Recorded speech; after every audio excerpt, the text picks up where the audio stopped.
Hi kids, welcome back to Tuesday Tales. I'm Miss Holly, and today we're going to read Goldilocks and the Three Bears. Once upon a time, there was a girl with pretty hair, so golden that her friends called her Goldilocks. One day, Goldilocks went for a walk in the forest. Deep in the woods, Goldilocks became lost and hungry and scared. When she discovered a cute little cottage, she decided she needed to stop and ask for help or directions. She knocked at the front door, but nobody came to answer. It was unlocked, so she walked right on in. At the table in the kitchen, there were 3 bowls of porridge. Goldilocks' stomach grumbled, so she decided to give the delicious-smelling porridge a taste. But there were no chairs at the table, and she needed a chair. She pulled the chair from the corner towards the table, climbed up into it, and looked down at the table. "Well, this chair's too tall," she said. So she climbed down and she went for a smaller chair in another corner. When she sat down, she was looking up at the table. "Well, this chair's too short." She found another chair and she pulled it up to the table and sat down. "Ah, this chair's just right." So finally, she grabbed the large bowl. She had worked up quite an appetite finding the perfect chair. She took a big bite and, "Ouch! This porridge is too hot!" she exclaimed, fanning at her burnt tongue. She tasted the next bowl. "Yuck! This porridge is too cold," she said. She pushed that bowl away and she took the last and the smallest bowl. She tasted a tiny bite. "Ah, this porridge is just right," and she happily ate it all up.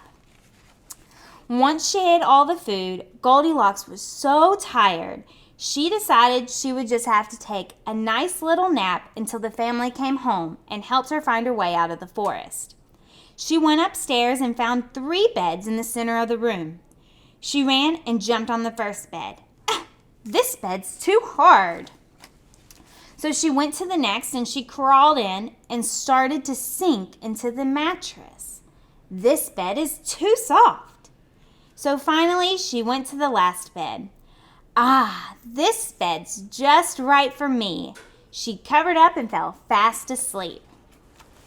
While Goldilocks was sleeping, a not-so-little bear family returned to their cozy cottage in the woods. The 3 bears found their front door wide open. Curious as to who had set foot in their home, they went inside to find all of their chairs at the dining table. "Someone's been eating my porridge," Papa Bear said. "Well, someone's been eating my porridge too," replied Mama Bear. Baby Bear looked into her bowl and began to cry. Someone had ate up all of her porridge, and they didn't even leave the tiniest crumb. Baby Bear cried so hard that Mama Bear and Papa Bear thought she needed a nap. They headed upstairs to their bedroom. Mama Bear found her bed completely a mess. "Someone's been sleeping in my bed." Papa Bear went over and found his covers had been pulled off too. "Someone's been in my bed also." Baby Bear again started to cry and pointed at her bed because not only was it unmade, but there was still someone curled up, sleeping on her pillow. Baby Bear cried so loudly, it woke up Goldilocks. When she saw the 3 bears, she screamed. She ran from the room, out the front door of that cozy little cottage, and across the forest to a little town. She found a nice fireman to help her find her way home. She'd never return to the forest again, or the bears' home. Well, thank you guys for joining me for today's Tuesday Tales. Stop by our library for some instructions on this week's craft, and make sure you check out some books on bears. Have a great day!